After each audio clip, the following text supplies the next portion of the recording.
الرحیم میرے پاکستانیوں، جب چنگیز خان ایک شہر فتح کرتا تھا، قتل عام کرتا تھا، اور پھر تھوڑے سے لوگوں کو جن کو زندہ چھوڑتا تھا ان کو چاروں طرف کہتا تھا کہ بتاؤ دنیا کو کہ میں کتنا ظالم اور میں نے کتنا ظلم کیا اور میری کتنی دہشت ہے۔ اس کے نتیجے سے پہلے سے ہی شہر ہاتھ کھڑے کر دیتے تھے لڑے بغیر۔ یہاں بھی آج وہی ہو رہا ہے، ظلم کی داستانیں ٹی وی پہ چلائی جا رہی ہیں، لوگوں کے گھر توڑے جا رہے ہیں، اس کی ویڈیوز بنا کے سوشل میڈیا اور ٹی وی پہ بھی چل رہی ہیں۔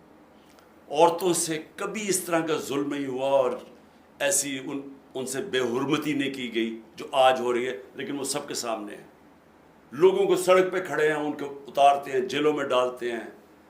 ہر قسم کا خوف پھیلایا کس لیے جا رہا ہے؟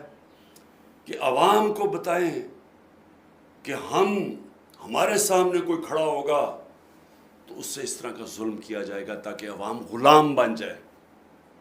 میرے پاکستانیوں، یہ ہے وقت اپنی آزادی لینے کا۔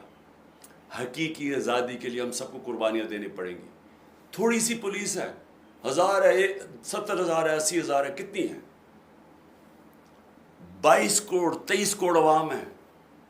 جب عوام یہ فیصلہ کر لے کہ ہم یہ ظلم نہیں برداشت کریں گے، جب وہ فیصلہ کر لے کہ ہمارا آئین ہم ان کو نہیں توڑنے دیں گے، یہ جو سپریم کورٹ کے اوپر حملہ کیا گیا آج، ہم یہ برداشت نہیں کریں گے۔ ہمیں الیکشن چاہیے، ہمیں اپنے منتخب کیے ہوئے نمائندے چاہیے، ہم کنہیں چوروں کے نیچے غلامی نہیں کریں گے۔ جس وقت عوام نے فیصلہ کر لیا ہم آزاد ہو جائیں گے۔ آپ نے یہ خوف کے بت کو توڑنا ہے، اور جب بھی اگلی کال آئے آپ نے پرامن طریقے سے، کوئی توڑ پھوڑ نہیں، پرامن طریقے سے اپنے حقوق، اپنی آزادی کے لیے سڑکوں پہ نکلا ہے۔ شکریہ۔